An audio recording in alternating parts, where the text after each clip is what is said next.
All right, and we are finally back. Welcome back to our NHL franchise mode with the Calgary Flames. This is episode 26. Yes, welcome to the official off-season of the 2022 calendar year. I mess up on that every time I do it. Yes, welcome back to our franchise mode. I apologize for the long break there in between episodes, but we are back. This is NHL 20 franchise mode Calgary Flames, and this is, as mentioned, episode 26. And yes, welcome to the off-season after the Calgary Flames made it to the Western Conference Finals for the first time in what was it, almost over 20 years, wasn't it? No, I think it was 18 years. Yeah, that's right. 2004. It was 18 years since the Calgary Flames last made it to the conference finals, let alone the Stanley Cup finals. We do get to the conference finals. We just lose at the hands of the eventual Stanley Cup champion, Colorado Avalanche. So yes, welcome to this episode here. We're going to dive right into our off-season. And get right back to it. Obviously, a big turnaround this offseason as we look to get back and win the Stanley Cup. Like I said, we really ran into a really hot Avalanche team at the time. If you go back to episode 25, Colorado was just too much to handle, especially their top line of McKinnon, Landeskog, and Rantanen. They were lights out. They had one of the hottest goalies I've ever seen in a Stanley Cup playoff run in Brian Elliott, the veteran. Somehow gets it done for them. He had insane numbers. Again, you have to go back to episode 25, but he had insane numbers through the Stanley Cup playoffs. If he continued that in the finals, then obviously that makes a lot of sense why the Avalanche won the Stanley Cup. So yeah, like I said, lots to get to. You know what? We might have start right away with the awards now that the season's officially done. So like I said, there's us, and we can actually look at the playoff tree first here now that's complete, just so we can see here. All right, so you can see here the Calgary Flames. We beat the Arizona Coyotes in the first round. As mentioned, we swept them 4-0. Then we beat the Vancouver Canucks in the second round, 4-1 there in 5 games. As you can see in the bottom of your screen, we advanced to the Western Conference Finals, where the Avalanche go through the Sharks, who probably were in the wild card spot, through the Minnesota Wild in the Central, and then we play them. They beat us in 6 games. 4-2 is how they win the series. They beat us in 6 there. They head to the Stanley Cup Finals. On the other end, it looks like it is the New York Rangers going through the Capitals, then the Toronto Maple Leafs, both in 6, and then as well as through the Florida Panthers in 6, and they go to the finals. But the Avalanche win in 5 games in the Stanley Cup Finals. They take it in 5 games. They wasted a very little time there winning their 3rd ever Stanley Cup in franchise history. So for the first time since, 2001, the Avalanche are Stanley Cup champions. So it's been, over 20 years for them since they won a Stanley Cup, and they are back on top of the hockey world. So, excited. If you're an Avalanche fan, it just sucks that, obviously, they ended up beating us and then winning the Stanley Cup. I wonder how we would have fared against the Rangers. I don't know what their record was, the New York Rangers, in the Stanley Cup playoffs. Maybe we can take a quick look at that. And actually in the regular season, too, for them to get to the East there. Let's just quickly take a look here. Where's the Rangers? So there's the Rangers. I guess this is just, oh, sorry, that's the Senators here. There's the Rangers. 13-10, yeah, that's the record there for the New York Rangers. So, yeah, obviously not bad there. I wonder where they finished in the regular season. I guess that's more what I was looking at here. If we go to the Eastern Conference quickly here. Just a little curious here. So the Florida Panthers, we know they won the President's Trophy. They did make it to the conference finals in their division. But the Rangers, look at that. The New York Rangers just slipping into the Stanley Cup playoffs as the 8th seed. Wow. And they go all the way on an incredible run, 91 points there. 1 point ahead of the Red Wings for the final wildcard spot in the East. So kind of a Cinderella run here for the New York Rangers in the Eastern Conference bracket. And they somehow get all the way through to the Stanley Cup Finals, but like I said, not much of a match there for the Colorado Avalanche. So let's take a look at your awards here officially after the 2021-2022 season. This is something we haven't really done in the last couple years, but I thought we'd take a look here at it for sure. There is some big hardware that a member of the Calgary Flames did clean up at the NHL Awards this year, so we'll take a look at that. But first of all, your Stanley Cup champion, there it is, the Colorado Avalanche, after the Washington Capitals and the Dallas Stars won the last couple years. Looking at the President's Trophy, as mentioned, it is the Florida Panthers back on top. Avalanche will obviously win the Clarence S. Campbell. The Prince of Wales goes to the Rangers after going to the Capitals for 3 of the last 5 years. And now we look at individual awards here. No surprise here, Connor McDavid for the third straight year wins the Art Ross Trophy. That's actually 4 of the last 5 years that Connor McDavid is a scoring champion. The Hart Memorial Trophy going to Sebastian Aho. So instead of going to McDavid for a third straight year as well, it goes to Sebastian Aho of the Carolina Hurricanes. He must have had a good season. James Norris Memorial Trophy going to Drew Doughty. I believe that's his second Norris Trophy there. And then when we get to the Lady Byng, it goes to Philip Zadina out of Detroit. Philip Zadina. And the Calder Memorial Trophy also going to a member of the Detroit Red Wings. First overall pick from last year, Alexis Lafreniere. He gets the Rookie of the Year. Shouldn't be a surprise there. He was clear-cut the favorite to win it. And then here's the big one for the, that's not the big one. For the Conn Smythe Trophy, as we were predicting in the last video, it is Nathan MacKinnon, as mentioned now. It was definitely a toss-up between MacKinnon and Brian Elliott in the series that we were playing them.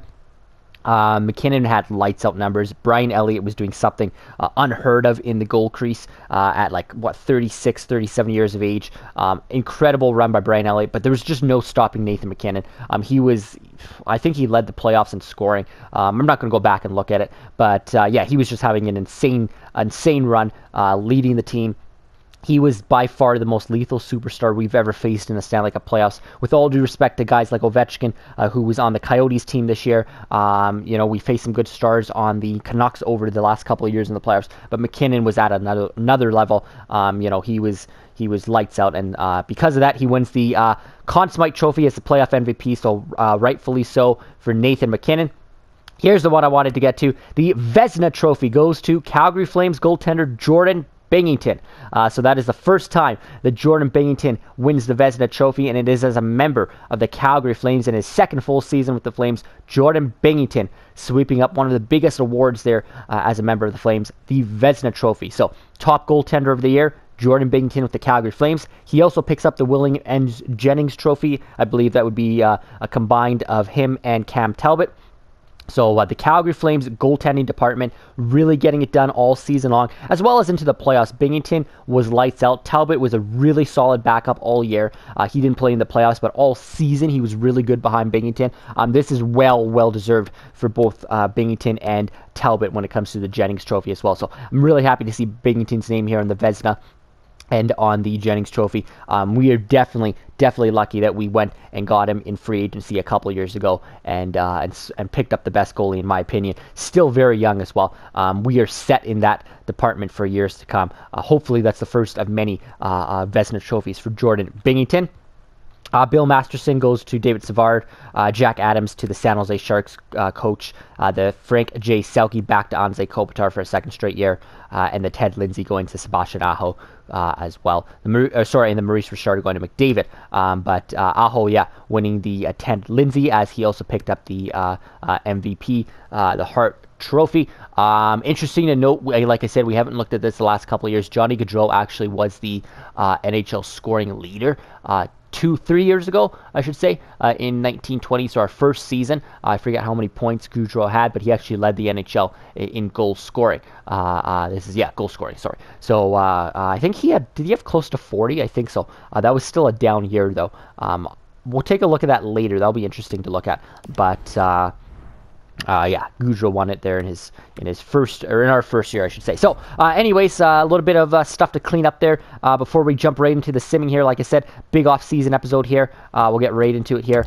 But just wanted to look at the NHL awards. Obviously, I wanted to see who won the Stanley Cup. If it was the Colorado Avalanche, which it was, as well as I just wanted to see the awards. And good thing we looked at it because Jordan Binnington winning the Vezina Trophy. That was really cool to see. So, here is your lottery results. The Nashville Predators will have the first overall pick, jumping from 7th to 1st. How about the LA Kings jumping from 14th to 2nd? The St. Louis Blues move from 1st down to 3rd and onward. It looks like we move from 6th to 8th via the Tampa Bay Lightning. So I forgot about that. We have the Tampa Bay Lightning's first overall pick this year. They had a really poor year. Unfortunately for us, we were picking at 6. We moved down 2 spots because of the Predators and the Kings jumping in ahead of us.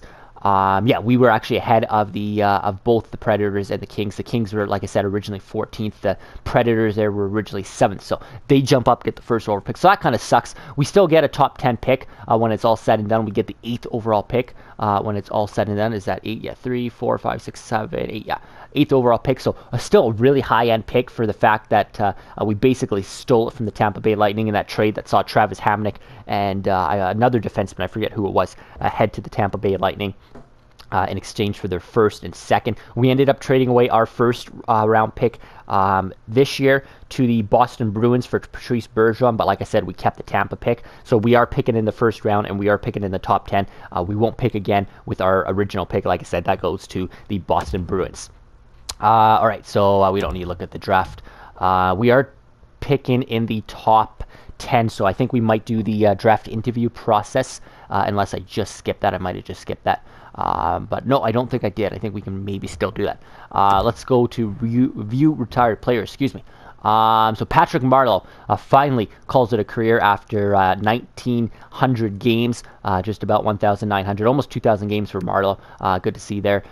Brett Burns also calling it a career at 37 years of age. I thought Burns might play a little longer. Alexander Steen calling it a career. Louis Eriksson. And there it is. Mark Giordano for the Calgary Flames has called it a career after 1,074 games. Excuse me. And 612 points. I actually, you know what? I wasn't expecting this at all. Now, this is pretty big. This kind of just caught me off guard right now. We'll come back to Giordano here in a second. Travis Zajac, Jay Bouwmeester, another former Flame, Stafford, Cogliano, Hamhuis, Richardson, Boyle, Stahl, Onward, England, another former Flame there, Holden. So a lot of players calling it a career after this 2021-22 season. But the big one that kind of just caught me off guard, I'm not going to lie, is Mark Giordano. Now, I wasn't expecting to bring Giordano back because he was asking for too much on a one-year contract. I believe he was asking for around $7 million for 1 year. I definitely was not going to bring him back because of that. We checked in with Giordano throughout the season as the season went on, and he kept asking for that same 1 year contract, around $7 million, I believe it was, which obviously we were not going to do. We just couldn't afford it with the type of players that we have to pay coming up. But I wasn't expecting him to retire. I thought he would go to free agency and try and get a chance to win a Stanley Cup with another team, even though we're close to winning a Stanley Cup. But like I said, for us on the management side, it just didn't make sense to bring him back for the contract that he was asking. I would have brought him back, for maybe a year, around $2 million, $3 million, but not for $7 million. But I wasn't expecting him to retire. This kind of caught me off guard. Let's just take a quick look here. So there it is, Mark Giordano. Like I said, over 1,000 games. I don't even know how many seasons that is. I'm not going to count it because that's a lot of seasons. Joined us back in the 2005-2006 NHL season. Don't forget, he started his undrafted hockey career in Russia. Was not drafted. Signed with the Calgary Flames all the way back in 05-06, and then stayed a member of the Calgary Flames for his entire career. I have no doubt about it. Look at these seasons and these numbers, that his jersey will go to the rafters in the Saddledome. Again, real life, I think that's what's going to happen if he has a career like this. Doesn't end up lifting the Stanley Cup as a member of the Calgary Flames. Serves as our captain for probably almost close to 10 years. Maybe not exactly 10 years, but he was such a huge part of this organization for the better part of almost 3 decades. At least 2.5 decades. So, like I said, was our captain for almost a decade, and spent his whole career as a Flame, over 1,000 games. I think his jersey is going to the rafters. Obviously in this game, if I had a decision, I'd be putting his jersey up next to Iginla's in the rafters, retiring number 5, and we will do that. We will go in next year and make sure nobody's wearing number 5. Not that it matters. We don't really care about jersey numbers in this game. But, no, I think he should definitely get his jersey retired. Sucks that, obviously, it ended with no Stanley Cup. Does hit 50 points, though, in his final year as a 38-year-old. 38-year-old, 50 points. I mean, look at his numbers. 54 points, 56 points, 74 points in that incredible year he won the Norris Trophy. That's the other thing. Also won a Norris Trophy, the first Flames defenseman to win a Norris Trophy in I don't know how long. Just an incredible career for Mark Giordano. Like I said, it sucks that he couldn't get that Stanley Cup here. This was his last run in the playoffs. 5 points this year in 15 games. Finishes with 19 points through 48 playoff games. And just an incredible season, or incredible career, I should say, all around for the former now former Flames captain. So, yeah, and look at his stats still. Can we go back into him here? Whoops, back here. I just want to go back. He's still an 85 overall. That's the crazy thing. He spent most of the year still as about an 80, I think he was an 89 for us, or maybe, yeah, was he an 88, 89 for us pretty much all year long?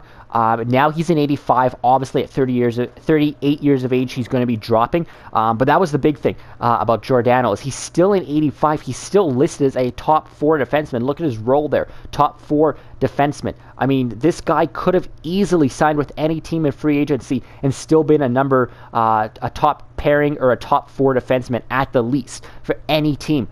If he came back for us, he still would have been one of our top 4 defensemen. We probably would have continued to pair Hanifin, or we will continue to pair Hanifin and Valimaki as our top pairing, but he would have been on that second pairing with Rasmus Andersson most likely, where he's spent the last few years. So, I mean, I'm kind of shocked he's retiring. He probably still could have got another year, if not another couple years out of it. Little shocked there, but obviously, hell of a career for Mark Giordano, one of the greatest Flames to ever lace it up and to ever pull on the jersey. His jersey going up to the rafters next year. We'll try and schedule a game in for him to get his jersey retired. So that's kind of cool. Was not expecting that. There is the information there. The following players or coaches have retired.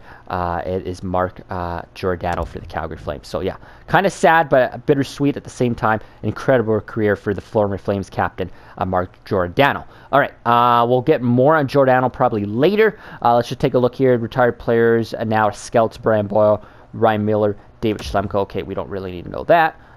Coach retirement. Yeah, we don't really need to know that. We'll keep the same coach, I'm thinking. The following players from your team are now Scouts. Mark Giordano. All right. So the following players are now eligible. Oh, no, eligible to sign as a scout. Okay. So we can hire Giordano as a scout. Makes sense to keep him in the organization in some form or capacity. So I think maybe we'll do that a little later. Draft interview. All right, so let's go to the draft interview. So I don't know how far we're going to get into this episode because, in this episode, usually we get right up to free agency in this episode, but because we have this draft process to do, I think it might take a little longer. Usually the last few years we have not been picking in the top 10, so I haven't been doing this draft interview process, but because we have the Tampa pick, I want to do this draft interview process quickly and make sure we do get a good player. So let's go to the draft interview process right now. And just try and I haven't done this in a while, so I kind of forget how this works. Yeah, so we can kind of look at all players here, kind of go by their potential. So we got some guys here. I guess we could pick this first guy here, this Gene Delamore. I don't know. So I guess what we should do is go by Central Scout ranking. That makes the most sense, scout ranking, and kind of go by, so these are the guys that are going to go number 1. This Wade Wolf and this Delamore, I don't know. These two guys probably going to go 1, 2 from the Lethbridge Hurricanes and the, I don't know, that guy out of the QMJHL, as well as Generals there. So these guys would probably, hey, there's another Goudreau. Brendan Goudreau, not related to Johnny Goudreau. So we should probably, because we're picking 8th, we kind of know where we're picking. So let's go down to around 8th, which is right here. There you got a guy here that's listed at 7, Wyatt McKenzie, and then a few guys that go down to kind of 13 and onward. But let's look at this guy here, Wyatt McKenzie out of the Ottawa 67s. He is a right winger. So let's take a look at him. Let's interview him. All right. So what do we want to ask him? Let's ask him about personality first. All right. Let's talk about the person you are. Sure, that works for me. Let's chat about what type of person I am. All right. Personality. Would you like to describe your personality? Yeah, let's do that.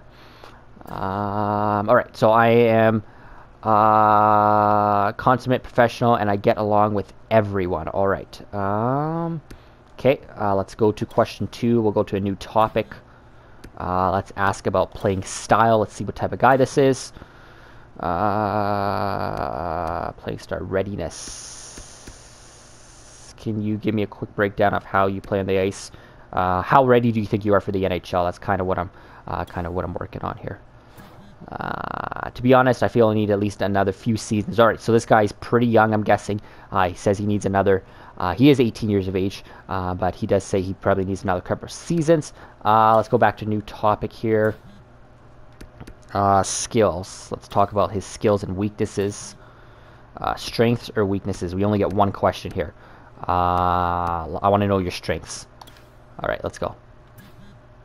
All right, has to be his shot. He feels like he can nail a shot better than most and can put the puck in the net from my own end if I wanted to. Wow, that's a lot of confidence. All right, so he sounds like maybe he's a shooter on the right wing. All right, so thank you. See you on draft day. Blah, blah, blah. Just trying to get through this. So there it is. Strength, shooting, professional, personality type professional, NHL ETA 3 years is what we figured out from Wyatt McKenzie. Listed at 16 on the central scouting ranking, position right winger. I thought he was listed at 7, but anyway, let's move on. So we kind of got a judge of him. There's his potential, kind of gauged right there. Bottom 6 forward, medium. So yeah, maybe he is closer to this to 16. Let's interview this guy here, Brendan Yerkrot. He's listed as 6 on this scout rank and 9th on central scouting, I believe that is. I have not done this in a while, but let's do this guy. He's also right winger. Then maybe the last one we'll do maybe a defenseman. We'll see, but let's try this guy here. Okay, we'll try and ask him maybe the same questions here. So we'll start with personality. Describe yourself. Very carefree, but I feel on ice play is more important than my. Okay, so that's true. Let's go to playing style. Yeah, we'll just kind of keep it the same questions. Readiness. How far do you think you are away? To be honest, in a few more seasons. He's also 18 years of age. And then we'll go to strengths here.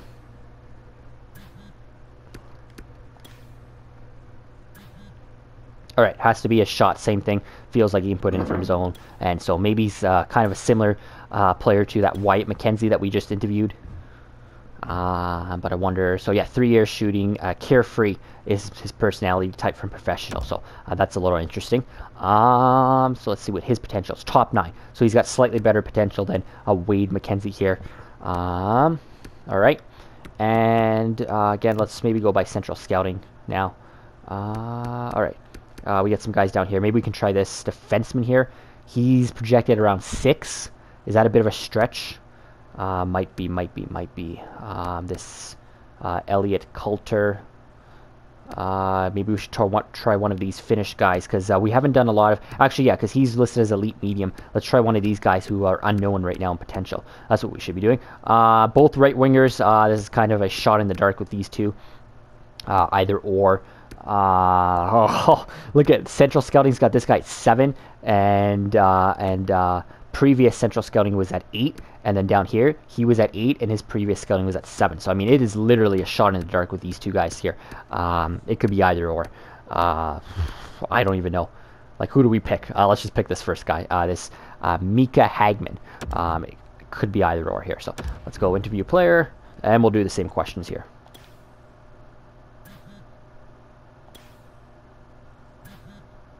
All right, I have a high standard for myself and my team. I want to win at all costs. I like that answer. All right, new topic. Play style. Readiness. To be honest, he feels he needs a few more seasons. So they all need more seasons. That's fair. I mean, we're drafting them at 18. That makes sense. New topic. And let's just see what your strengths are. Watch it be his shot as well. All right, has to, yeah, all right, has to be a shot. I guess that's good. I mean, we could always use a shooter on this team. Again, the fact that they're going to be a few years away, though, they're probably not going to be part of our current regime in winning a Stanley Cup. But this is the future, probably beyond our time. So they got him projected as an AHL top 6. So that's not high at all. So kind of good thing we interviewed him. I kind of wish we did this guy as well to see what he's made out of. But anyway, we interviewed 3 players there. I don't know. It might help a little bit when we get to the get to the drafting process here, which we're going to do. Highly recommend you update it. No, I don't want to upgrade my trading block just yet. But that is interesting because we do hold a very high pick. Do we think about trading it? I don't know. I haven't even looked at our roster, to be honest. I guess we can do that now. So let's jump right into the NHL entry draft here. 2022 NHL draft. So the Predators, like I said, they're on the clock. They pick first. We don't pick till 8th overall right there. But yeah, let's just explore the trade options, I should say. So yeah, I mean, this is tough because the clock is going right now, so this is going to be a super quick breakdown. But when we look at our team here, we still have an elite forward group. Who do we have to bring back? This is a big year as well. All right, so Tkachuk, I believe his contract's up. Or is that 1 year left after this year? No, sorry. That is... What are we looking at here? Years left. Where is... Okay, we're not going by overall. Let's go by overall here. All right, there we go. So yeah, years left. Monahan, Gaudreau. I believe this is Gaudreau's contract is up now. So yeah, this does not include this year. So we have to. That means we would have to re-sign Gaudreau, Tkachuk, Domi, Mangiapane. But I thought we extended these guys. All right, something's not right here. Oh, does it not show the extension? There we go. There's the extension. So Mangiapane we did extend for 2 more years. Why the hell is Patrice Bergeron extended? That doesn't make sense. Okay, something's wrong here. Tkachuk, we did extend... Okay, this is weird. Alright, so we did extend Tkachuk. We know that. We did that in season. We extended him for 3 more years at 6.3. His contract's up. Johnny, we didn't get him extended yet. We have to do that now. Back when we got Domi, we didn't extend either. We would have to do that. Mangiapane, we did extend for 2 more years as well. But the interesting was, why the hell is Patrice? We never extended Bergeron. Is this the same thing that happened with Max Domi? Except, yeah, I'm not enjoying this because I don't want Patrice Bergeron for 2 more years at 7.4. I wonder if we should try and flip him on the floor. This is so tough. All right. Crap. Okay, I did not see this. I'm pretty sure I looked at this when we traded for him and there was no extension. Like, I hate when they do this. The other teams, they extend him right before they're going to trade him. Like, that makes no sense. Montreal did the same thing with Domi. Like, what are you doing? My God. All right. Yeah, because we can't pay Patrice Bergeron that much for 2 more years at 36 years of age, soon to be 37. He's a good player, don't get me wrong, in a depth row. I'm not paying him $7 million. So we have to find a way to flip this guy right now. Find a trade for Patrice Bergeron. No trades are found. Fuck sakes. All right.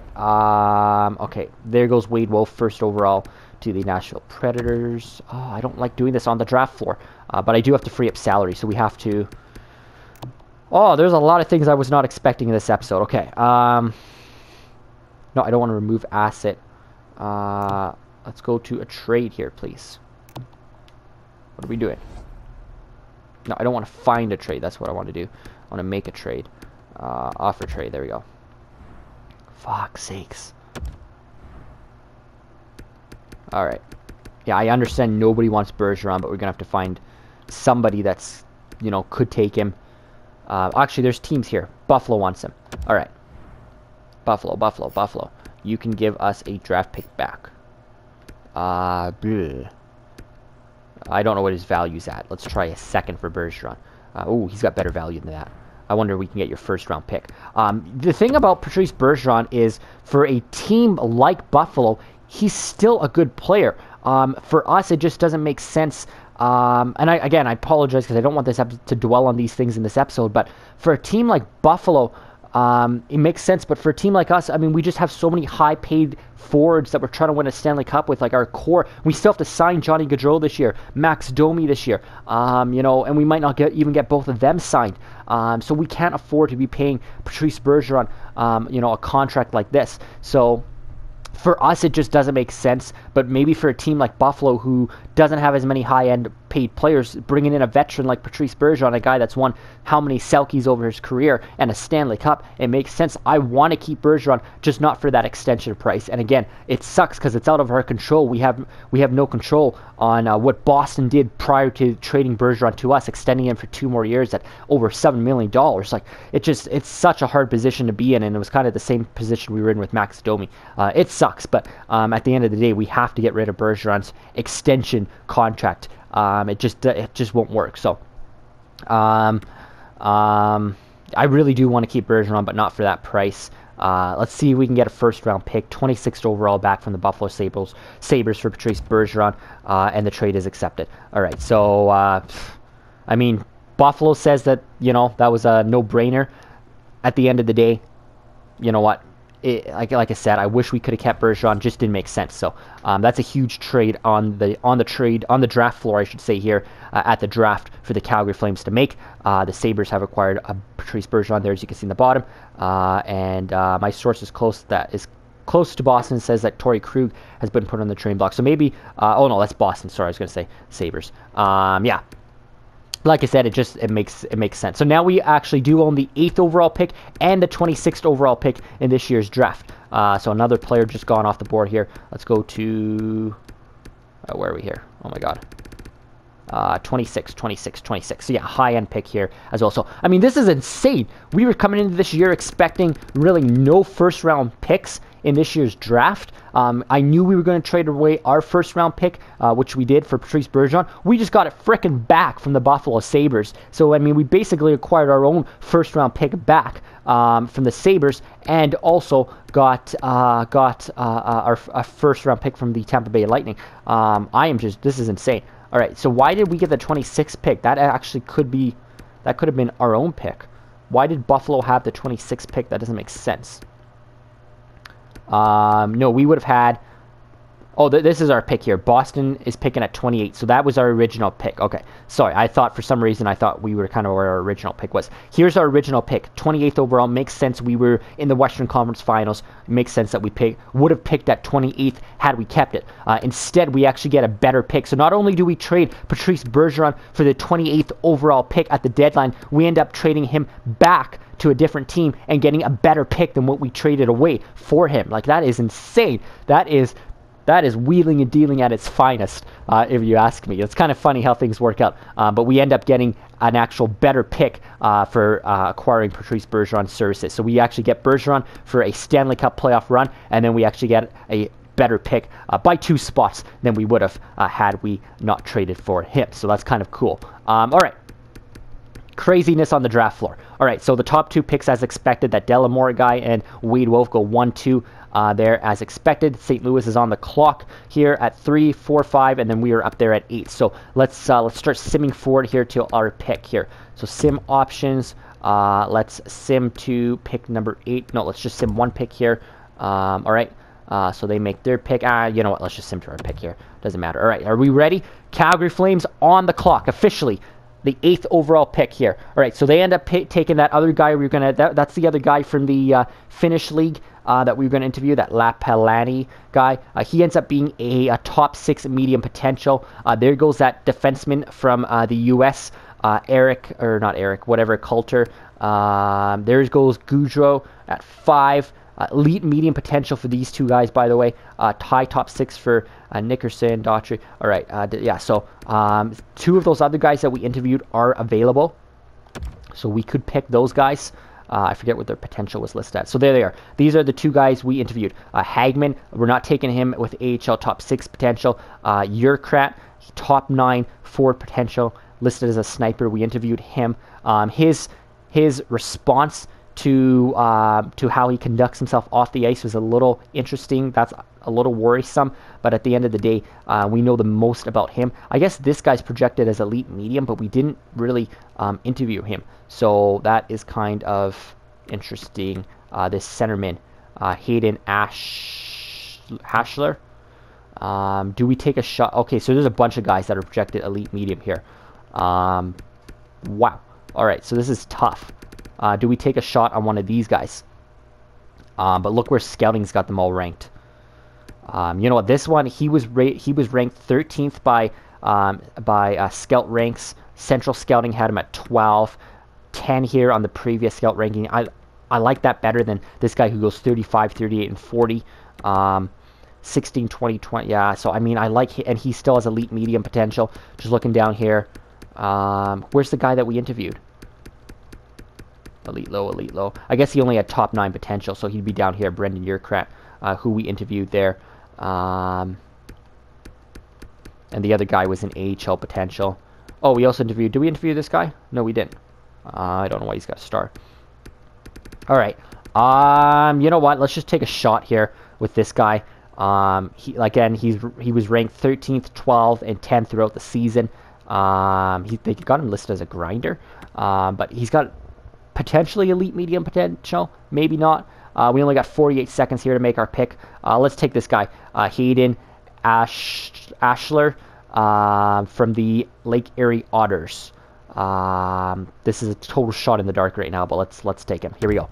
Our pick is in, and with the 8th overall pick, we are proud to select from the Lake Erie Otters. All right, top 6 forward potential. That's not bad. That is not bad. I'll take it. Top 6 medium potential. Yeah, obviously was not elite medium like expected, but yeah, we'll take it. We'll take it. All right.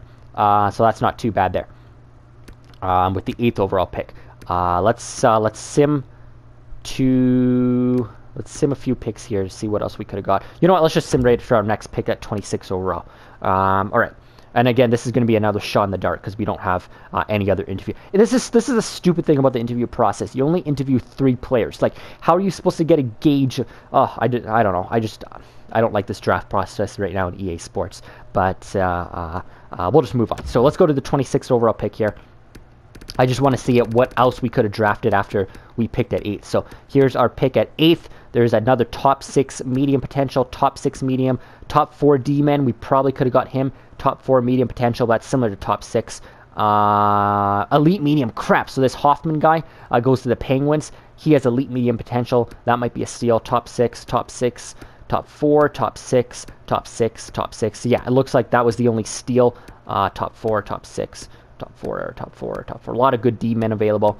But yeah, looks like the only guy here, this Hoffman guy at whatever the Penguins took him at, 12th overall. It looks like he might be a steal. We maybe could have picked him. But again, you know, it is what it is. Let's make our pick here at 26 and then be done with this stupid draft process. All right, so again, this is an absolute shot in the dark. We have no clue what's going on here at 26. We did not interview anybody around this point, so we have no clue. Do we just pick the best option here? You know, see what scouting says. What's their best option here? This guy here. He is a defenseman. You know, in the OHL with the Kingston Frontenacs, they got him as top 6 defensive potential. Yeah, again, this is hard because this doesn't make any sense because we haven't. This is so inaccurate here. Like, this guy at elite medium is not going to end up elite medium. So I don't know why I'm looking at that. I guess I should just be going by scouting. This guy's got the highest ranking. Let's just take him. Shannon Sanford from the Kingston Frontenacs. So I hope our OHL scouts were doing their job this year because we just picked our 2 first-round picks will come out of the Ontario Hockey League this year. So let's pick him at 26 overall. The Calgary Flames are proud to select from the Kingston Frontenacs, Shannon Sanford, and top 6 medium potential there on the blue line. So we get a forward, we get a defenseman, both with top 6 potential. We'll take it. We'll take it. Both are probably going to be works in progress there for the Calgary Flames. So I'm done with this stupid draft. Let's sim the entire draft now. I tried, but it was not much you can do here. So we do end up picking twice in the first round there with Hayden Shannon Sanford there, and then we get a couple more picks there, 59, 121, 152, and 183 there for the Calgary Flames. So they actually clean up pretty nicely, as well as we flip Patrice Bergeron for a pick as well on the draft floor. So again, not something I was planning on doing at all. A lot of things kind of not exactly going the way I expected they would in this episode with the retirements of Mark Giordano, which kind of caught us by surprise, even though it really wouldn't have affected us in the long run. But the stuff here on the draft floor with the extension on Patrice Bergeron's contract, you know, we needed to clear up that salaries cap space. Wow. yeah, wow is all I can say. This is wow. All right, so I guess we will enter the re-signing phase. How long has this episode been going? I think it's been going for a little bit. So you know what? I wonder if we should end this episode here, because the re-signing phase is going to be huge, like absolutely huge for the Calgary Flames. We have to sign Johnny Gaudreau. Johnny frickin' Hockey needs a new contract. Max Domi needs a new contract, and I think there was a couple other players as well. And then, yeah, basically we kind of got to construct our team heading into free agency. What do we do in free agency this year? We have to find, I guess we have to find a defenseman to replace Mark Giordano, who was a top 4 defenseman for us, as well as we have to replace the depth of Patrice Bergeron. We were expecting to do both of those anyway, but it's going to be interesting to see what we can do in free agency. How big of a step is guys like Rasmus Andersson going to take? How big is a step is Andrew Mangiapane and Dylan Dubé going to take? Maybe Dubé can step in as our third-line center, that Patrice Bergeron was occupying. Maybe Anderson can really take a jump this year. A lot to be answered here for the Calgary Flames. So you know what? I will end this episode here. I don't know how long it's been going, but we did the NHL awards, which was kind of a big thing for the Flames. Jordan Binnington, Vezina Trophy winner. Then we went to the retirements. Mark Giordano, the Flames captain, retiring with being one of the greatest Flames of all time. And then we went to the crazy process that was the NHL draft. We did our draft interviews. We traded away Patrice Bergeron's extension, and then we ended up picking twice there in the first round. Crazy process there. Wasn't expecting this here for episode 26, but we will end this episode here, and we'll come back with the re-signing phase. Like I said, it's going to be a big re-signing phase here, and then free agency followed by that. Maybe in the same episode here in episode 27 coming up. So so that will do it for episode 26. We will end this episode here and jump in with the re-signing phase and the rest of the off season in episode 27.